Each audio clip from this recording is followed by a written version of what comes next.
Buenos días, buenas tardes, y buenas noches. Bonjour, bonsoir, good morning, good afternoon, good evening, and good night, wherever you may be, Jay Slater case. Just a short video on this Wednesday, May 6th.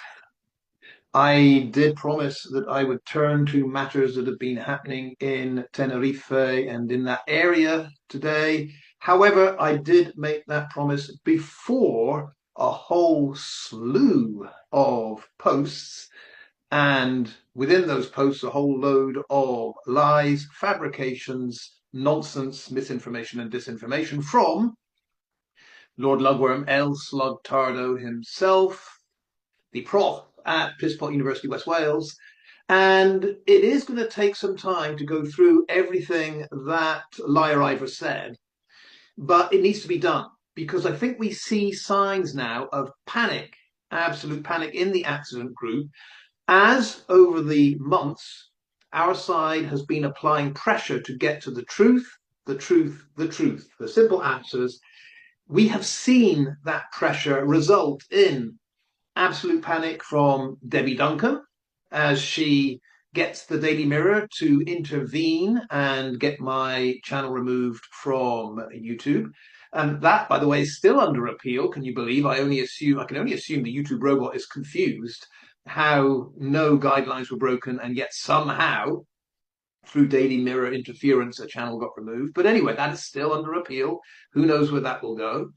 Um, yeah, so we've got signs here that Debbie and her allies are in panic. Another sign of that was Debbie all of a sudden, after a year and a bit, all of a sudden getting very concerned about drug use. Yeah, we've had month after month no mention of the elephant in the room, that horrendous toxicology report which showed what substances were in Jay's system. All we got for a year and a bit from Debbie was shrugging of the shoulders. Yeah, normal lab, normal holiday. This is all normal. Welcome to Lancashire. But all of a sudden, as the pressure was telling from our side, as Debbie was re-engaging with social media, she heard our expression of disgust and frustration that this issue wasn't being tackled. All of a sudden, to tackle that issue, Debbie decided that it was appropriate to do something with an organization that deals with ketamine victims and ketamine in society. Yeah, bit of a Johnny come lately with that one, Debbie, but at least the message, because of the pressure from our side, is getting home that Jay's law petition's going nowhere. What you should be focused on is the elephant in the room, the horrendous drug situation in Tenerife that I believe led to your son's death. Better late than never. Also, you can tell there is pressure growing because as we turn back to Lord Lugworm, he has now had to deal finally with the great question that goes unanswered. And I think the pressure has been building because we have been repeating that question. Why is it that none of Jay's friends went to Jay's last known location to save him? Very, very important question. It had Debbie confused early on. Yeah, Debbie early on is saying in relation to Lucy, I just don't know why Lucy didn't go there. Why didn't Lucy go to Jay? That was Debbie early on saying that. After a word in her ear, I suspect, from Lord Lugworm and Chris Pennington and a few others in that fateful visit to Tenerife in June 25.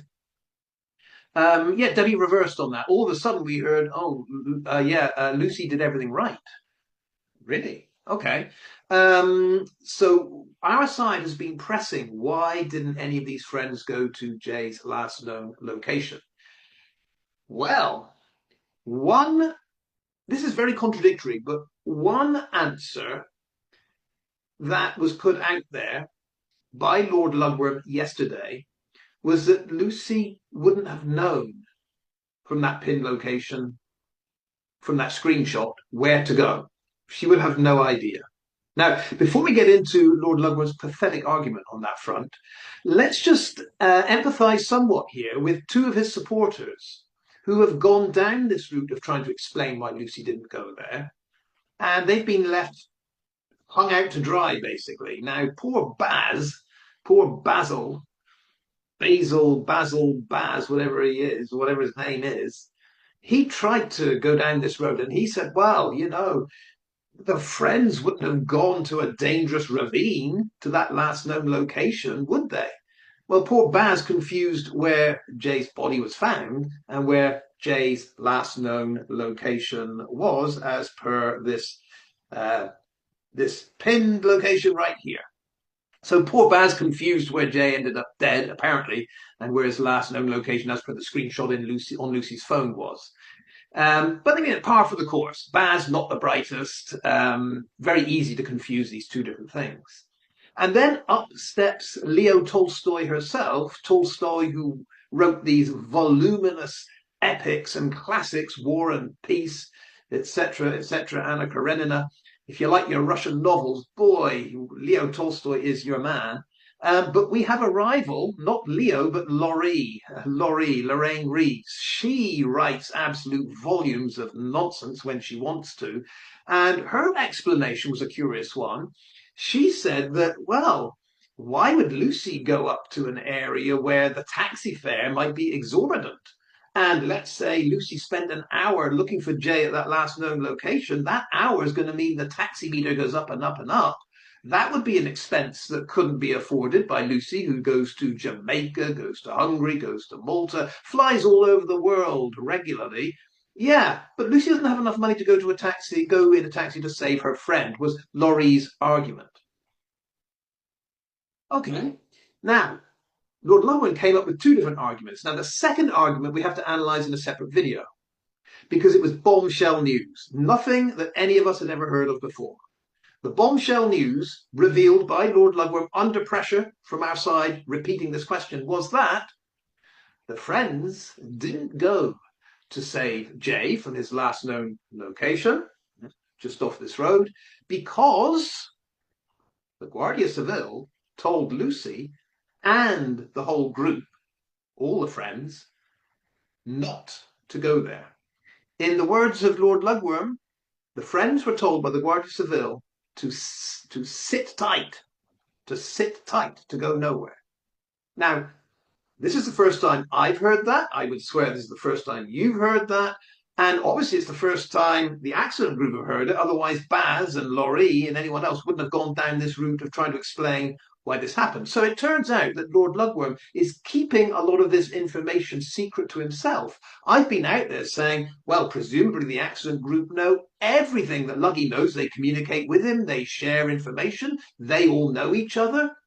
They are curious individuals, so logically the accident group know from Luggy, who knows via Lucy, firsthand all the answers to the questions we pose. It was just an accident. There's nothing to hide. Luggy has all the answers, and I assumed he shared them with his friends and supporters. Turns out he doesn't. He keeps them in the dark.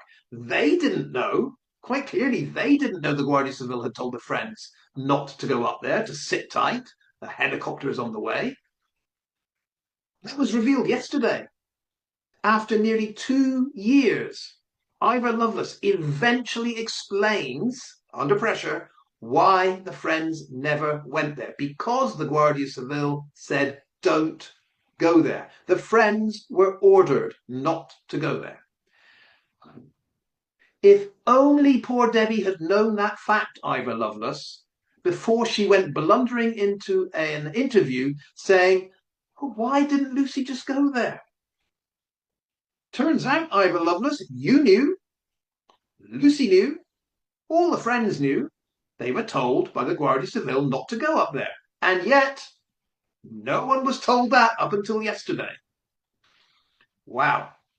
So this is what we have. We have people hiding basic information, even though it's all just an accident. Why? I guess to make Debbie look stupid in interviews when she says she doesn't know why Lucy never went up there. Well, now we know the answer. The Guardia Civil, they told all the friends not to go there. Now, I said we're going to analyze this in a separate video because, of course, it's nonsense. Why liar Lucy would be believed by liar Ivor, I don't know. I mean, maybe this is pillow talk. Maybe Mia the voice got it right. That El Slugtardo has indeed been in a relationship, that they have known each other for 5 years. Maybe Mia's right. And this is some kind of intimate pillow talk that only Lucy and Uncle Ivor know together. But Uncle Ivor decided to break ranks and release that information, misinformation, disinformation yesterday. And yet, at the same time, Ivor Lovelace is trying to show us that based on this screenshot of where Jay's last known location was, and based on the location itself, it would not have been possible for Lucy to find Jay. Now, this is where it gets confusing, because if Ivor's right in the first thing he said, that the friends were told not to go there, Lucy wouldn't have even been thinking of going there. So this is all irrelevant now. Why would Lucy even entertain the idea of going up there if she was told not to go up there by the Guardia Civil? Makes no sense. But okay, let's go down this theoretical route. Ivor says there is no way that Lucy could have found Jay's last known location if she'd wanted to. And what Ivor showed in a post yesterday was that if you just have a straight road, I think it was the M4 he chose, with no indications along that road in a screenshot where that possibly could be, then how are you going to find someone? The only problem with that argument is that what Lucy was looking at was not a straight road, and it wasn't a road with no indications on where exactly it is. And this is where it is totally infantile for Luggy to try to convince us that this is a valid argument. What I do understand is when he goes down this route, the very low-level thinkers that gaslight themselves within his support, the accident group, they do happily believe what Ivor says. Those of us that can think a little bit beyond, I don't know, fourth grade level, figure out it's all nonsense. So here we go. Ivor Lovelace. The reason Lucy could have found exactly where Jay was because in Lucy's screenshot, we have the name of the stretch of road right here. Here it is. Do you see that? It says Calle El Turron. Now, in my experience, Liar Ivor, what happens is when you go to a taxi driver these days and you say, please take me immediately to this point here, which as you can see is Calle El Turron, what happens is the taxi driver plugs in that address, and I did confirm this with Noah, man on the ground in Tenerife. There is only one, Calle El Turron on Tenerife. No mistake is going to be made. Taxi driver plugs that address in, and boom, you have exactly where to go to. So bang goes Ivor's argument that Lucy wouldn't have known where to go. I mean, it is possible that Lucy is of such a low level of thinking that she wouldn't figure out that this here is a clue as to where Jay is. It's possible. But actually, let's go down a different route. Because Ivor boasts that he's a man of maps, yeah? Whether it be LiDAR, whether it be geological, whatever the maps are, this is Luggy's forte, apparently. Well, let us imagine that Calle El Turron isn't there. If I move my fat head out of the way, you can see there is a noticeable bump in that road, a deviation. The road is fairly straight, it reaches a point, and then it curves around, almost a perfect curve. It rejoins almost in a straight line. Now, I don't want to lecture the professor from Pisspot University, but let me just say this. That TF 463 road is not 436 road, is not a straight line. It is that twisty, turny road that goes from Santiago del Teide all the way up to Buena Vista del Norte. So, what you would do even if you didn't have Calle El Turón telling you where this section is, what you can do, Liar Ivor, is you can actually trace that shape right there, the shape of the road, and effectively cut and paste it, copy and paste it, and line it up. I mean, this is what idiots like me do. I mean, I don't know how you do this, but you can effectively line that up with a map of where that road goes between Santiago del Teide and Buenavista del Norte. And you can see where else it is fairly straight and then with a distinct bump like that. Now, in this twisty, turny road, okay, at first glance, you really can't see where this section is. But if you really want to spend just a little bit of time, you can see many, multiple sections of that 22 kilometers where this road could not be. And as you refine your search, you can eventually get to a point where you see, aha, what I see here with that slight downward curve and then a significant rise and return to the straight line, that matches, where does it match? Just beyond the Mirador. That in turn matches exactly where the witnesses said they saw Jay going.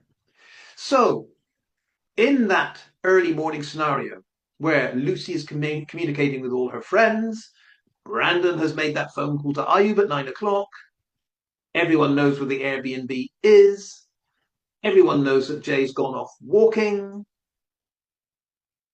Suddenly, this stretch of road, if you estimate Jay's been walking for half an hour, isn't that difficult to find, even without the name of the street there.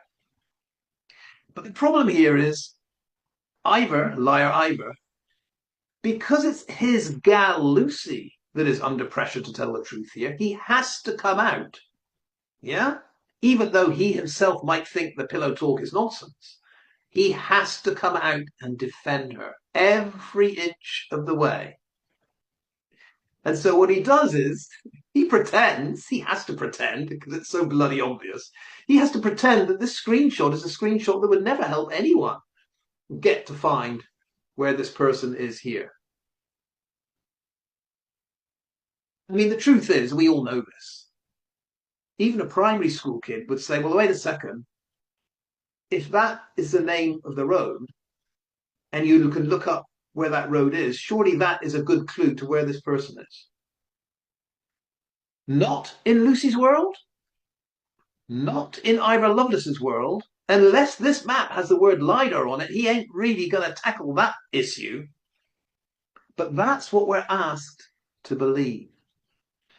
Now, when I get time, I will dig into yesterday's great revelation made under pressure, that the reason no one went to save Jay was simply because the Guardia Civil told all those people not to go anywhere near that last known location.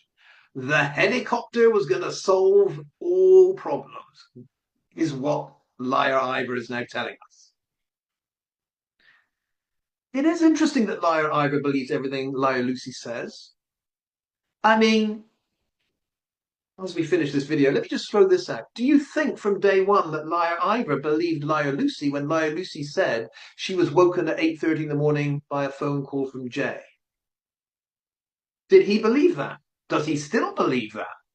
Or does he now believe that DCI Hickson is right in saying, no, it was Brandon that first communicated to Lucy and Lucy got that wrong? She lied. She could have checked her phone records. Lucy didn't bother. She let it be out there for as long as it could be proven otherwise. She lied. But my question is, does Liar Ivor believe what Liar Lucy says? Or does Liar Ivor know that it's a lie, but has to pretend, because it's his gal, that it could be true? Same with this whole nonsense about, when Liar Lucy said, oh, Jay went off with people he met that night, strangers. Total lie. Liar Ivor, did he buy that? Did he think that was true? Or did he know from day one that Liar Lucy was just trying to pull the wool over people's eyes? This is all in the GoFundMe. This is serious stuff. If you're raising funds, you want the public to give, you better be darn honest. So my question for you, Liar Ivor, is did you know that Liar Lucy was a liar from day one? Or did she pull the wool over your eyes too for a while? I don't know. Ivor, more pillow talk to go over as and when Liar Lucy and Liar Ivor next chat. Let's leave it there. Hasta luego, hasta más tarde. Adios.